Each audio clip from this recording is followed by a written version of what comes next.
for some nice stuff. We're going to make a frozen cocktail. And as I said, we're going to be using some of this Tango Cherry, which is sugar-free.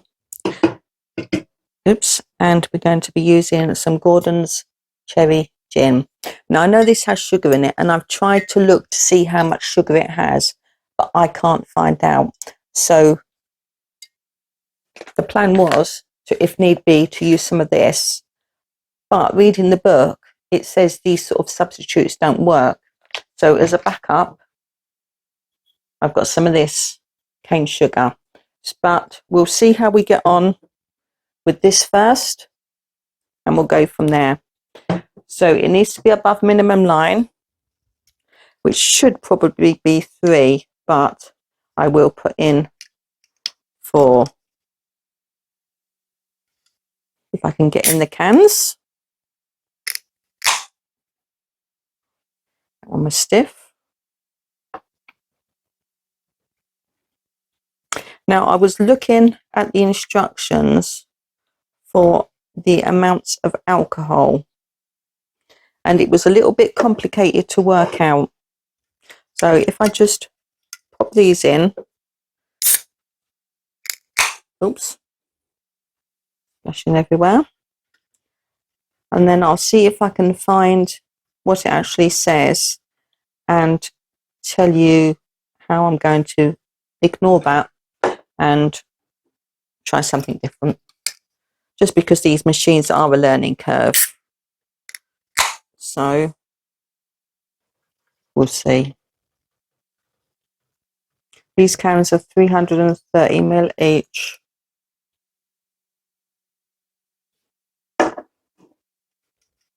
But let's face it, we don't want to go to the minimum line with if we're making a frozen cocktail, do we? We need to actually be able to have a nice drink. I do wish they would make cans that you could actually get into. Right, so that is the 4 cans. Right, I've just looked up the alcohol guidelines. We've put in 1,320 mils of Tango, and on this it says if you're using 1,420, use 235 ml of alcohol with a 40% alcohol volume. Well, this is 37%, and these don't come to 1,400. I'm not going to mess about making them exact because I'm not going to be able to work out how much gin I need to get to that 37% volume. So what I am going to do is I'm just going to measure 200 ml. At home in a cocktail, I usually do about 50 ml of gin per glass. So what the heck, that's only a little dribble. Let's stick that in. So we'll put that in.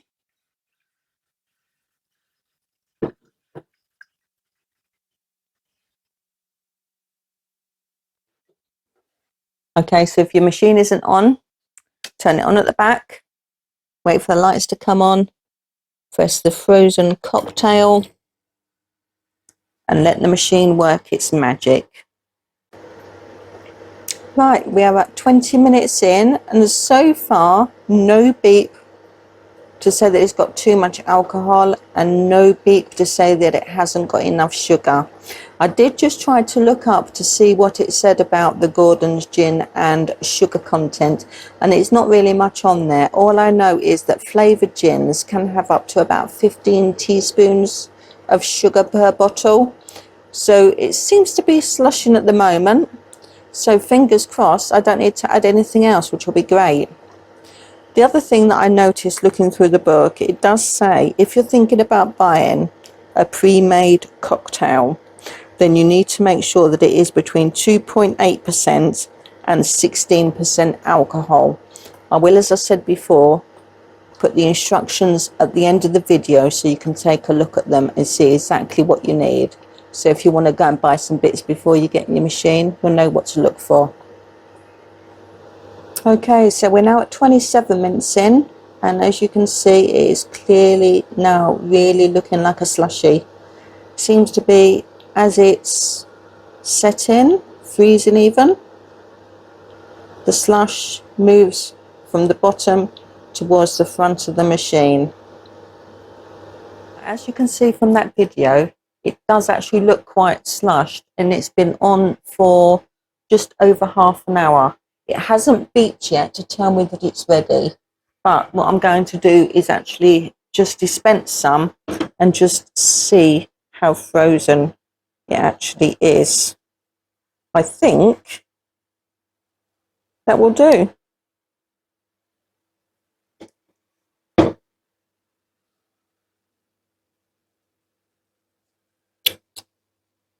So yeah, for me, this looks good enough. Let's try it. I've got a straw here.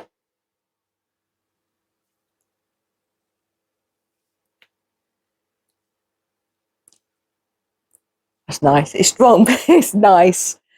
So Mr. D is here, obviously waiting to try some. Let's give him some to try. Give it a go. What do you think? Just right. It's perfect, isn't it? Yeah, I think any further it'd be like a slush. Yeah, well, it'll be too frozen. Yeah. So yeah, I think next time I do this, I will turn it down. We actually only have 1, 2, 5 bars. So next time I do this slushy, I will turn it down. But I was going to let the machine do its thing and then test it.